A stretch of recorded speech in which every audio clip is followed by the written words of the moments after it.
Merci, monsieur le maire.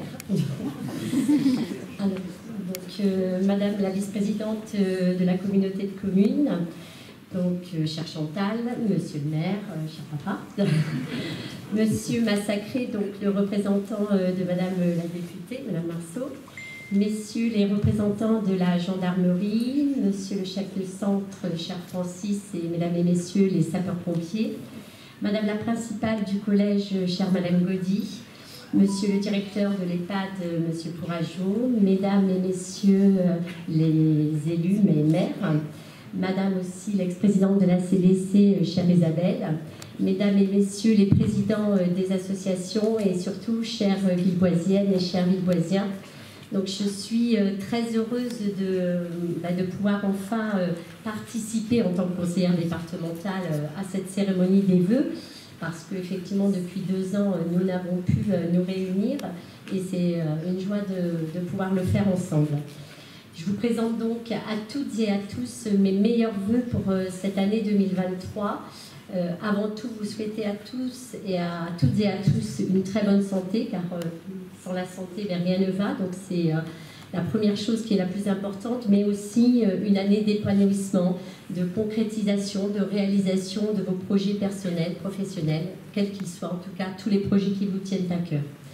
C'est l'occasion peut-être pour moi aussi de vous dresser, alors non pas un bilan exhaustif, mais des actions du conseil départemental, puisque j'ai pris mes fonctions il y a maintenant un petit peu plus d'1 an. J'ai découvert finalement cette instance qui intervient dans un grand nombre de domaines et l'occasion de vous dire un peu quelles sont les priorités de la majorité départementale pour cette année 2023. Donc finalement, le département, il vous accompagne à toutes les étapes de la vie. Depuis la petite enfance, avec effectivement les modes de garde, les agréments qui sont donnés aux assistantes maternelles, mais aussi la protection de l'enfance. C'est aussi à travers l'accompagnement des différentes personnes qui sont inscrites dans un parcours d'insertion. Et nous avons sur la commune de Villebois-la-Valette un chantier d'insertion très actif qui collabore bien évidemment avec le département et dont je salue leurs maintes initiatives. C'est aussi la volonté du département, finalement, c'est d'aller vers, aller chercher toutes ces personnes qui sont dans le besoin pour que personne ne reste sur le pas de la route. Donc, les compétences aussi du département, c'est l'accompagnement des personnes en situation de handicap. Et l'objectif de cette année 2023 sera d'améliorer l'accès aux droits de ces personnes, qu'ils aient une meilleure connaissance et qu'ils puissent bénéficier de tous ceux auxquels ils ont droit. Parce que finalement, on se rend compte que bien souvent, bon nombre d'entre eux ne font pas la demande. Donc c'est aller vers eux pour qu'ils puissent bénéficier des aides dont ils ont besoin.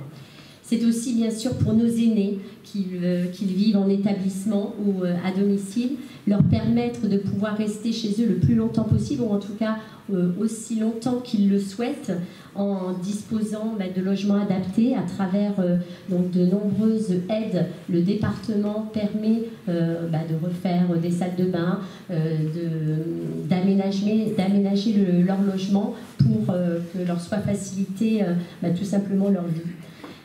Le département souhaite s'emploie aussi à revaloriser les métiers d'aide à la personne, parce qu'on sait que la reconnaissance et la qualité du travail ne sont guère à la hauteur de l'importance qu'ils incarnent. Donc à cette solidarité humaine s'ajoute également une solidarité territoriale. Le département est un partenaire, je dirais, le grand frère peut-être du bloc communal et des EPCI. Et justement, en 2023, le département souhaite renforcer ce lien et va réorganiser toute sa segmentation stratégique pour dédier véritablement un bloc pour tout ce qui est aide au territoire. En effet, nous devons nous préparer à une transformation environnementale. Les épisodes de canicule, les épisodes de sécheresse, les incendies que nous avons connus ne seront malheureusement pas exceptionnels. Nous savons que ce sont des événements qui vont se répéter au vu du changement climatique. Donc il faut s'y préparer et c'est grâce, je dirais, à l'intelligence collective qu'il faut générer ensemble des projets qui nous permettront d'appréhender cette mutation écologique. Vous pourrez vous appuyer sur des structures satellites du département, comme par exemple le comité d'architecture, d'urbanisme et d'environnement, que j'ai l'honneur d'ailleurs de présider. Je tiens à souligner que cet organisme est totalement gratuit, qu'il n'est pas destiné qu'aux collectivités. Bien souvent on pense que c'est un service aux collectivités, mais non, c'est aussi pour les particuliers. Vous pouvez bénéficier des conseils du CAUE, si vous avez des projets architecturaux, mais aussi en rénovation énergétique. Il y a une plateforme qui a été instaurée pour l'ensemble des EPCI pour pouvoir répondre justement à ce besoin. Donc n'hésitez pas à les contacter si vous avez besoin. C'est aussi bien sûr Charenteau et l'agence technique territoriale, la TD16. Donc, effectivement, à l'heure où le prix de l'énergie explose, nous devons développer nos actions pour réduire, bien sûr, nos consommations, mieux gérer notre ressource en eau et développer les mobilités douces. Donc, à ce titre, le département, à travers l'ensemble de ses subventions, veut accompagner à ce changement. Et même si les budgets en fonctionnement des communes, bien sûr, ont été multipliés, c'est la même chose, bien évidemment, pour le département, nous avons souhaité, pour le budget 2023, maintenir le même niveau d'engagement sur les subventions qui seront dédiées aux collectivités pour justement essayer de les accompagner dans cette transition, notamment énergétique. Donc, pour la commune de Villebois-Lavalette, effectivement, monsieur le maire a dit, le département accompagne dans les aménagements, bien évidemment, de bourgs, dans le soutien à l'initiative locale, et c'est notamment une subvention qui a été attribuée à la commune de Villebois-Lavalette pour développer aussi les mobilités douces et pour essayer de relier nos villages qui nous sont les plus proches, permettre notamment à nos collégiens de pouvoir venir en vélo en toute sécurité. Donc on s'emploiera en 2023 avec la commune et le département à développer ces mobilités douces. De même, le département est engagé aussi en matière d'éducation et de culture. Donc le département a en charge la gestion des collèges et nous avons aussi mené cette année de nombreuses actions pour la rénovation bien sûr des bâtiments et le collège de Villebois-Lavalette en 2023 fera partie des 23 collèges qui ont été sélectionnés pour avoir une étude sur la végétalisation de la cour de récréation, puisqu'il est extrêmement important de lutter à présent contre les îlots de chaleur. Donc le collège de Villebois fait partie des collèges qui bénéficieront de cette étude. Bien sûr, les travaux ne se feront pas en 2023, mais il rentrera dans le plan d'action pour les années qui suivent. De même, cette année, au collège de Villebois, en matière d'éducation, il y a eu l'ouverture, et je ne vois pas Madame Gauthier, mais je sais qu'elle est là, il y a eu l'ouverture de la classe orchestre, donc, qui permet de promouvoir l'éducation musicale sur nos territoires ruraux, bien évidemment en collaboration avec l'EDF, qui est une antenne du département, et bon nombre d'actions. On a tout un projet d'action pour les collégiens, que ce soit collège au spectacle, collège au théâtre. Il y a un concours d'éloquence qui a été organisé cette année et justement Madame Gaudy me faisait part de la qualité des prestations de nos élèves.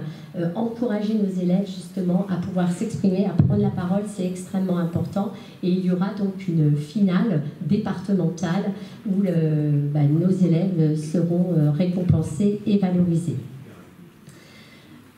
Pour poursuivre, si je retrouve mon dernier papier, que mon papa a dit. Oui, maman. Je vous jure, j'ai bientôt terminé. C'est la dernière. J'aurais dû tout apprendre par cœur. Alors, voilà, j'arrive au bout de mon discours. Le département déploiera en 2023 également un schéma du tourisme autour, bien évidemment, des atouts que possède la Charente. Un tourisme vert, un tourisme durable, un tourisme responsable. c'est véritablement ces atouts-là que nous voulons mettre en valeur, en partenariat bien évidemment avec l'ensemble des offices du tourisme, et l'Office Sud-Charente est très actif, hein. Donc il y aura tout un travail qui sera élaboré. La Charente aussi accueillera, alors là je me projette encore sur l'année d'après, en 2024, le relais de la flamme olympique, dans le cadre des Jeux Paris 2024. Et ce sera aussi l'occasion d'associer à la fois le mouvement sportif, mais aussi le mouvement associatif et les collectivités pour offrir de beaux moments, je crois, populaires autour des valeurs que seul le sport est capable de porter. Donc il faut absolument que nous puissions nous en emparer pour faire de ce moment un moment fort pour la Charente. Donc je dirais une année qui s'ouvre, c'est toujours l'opportunité de prendre de nouvelles résolutions et de construire des projets pour l'avenir. Mais je terminerai mon propos en empruntant la célèbre citation de Saint-Exupéry dans Le Petit Prince. Pour ce qui est de l'avenir, il ne s'agit pas de le prévoir, mais de le rendre possible. Je vous souhaite mes meilleurs vœux.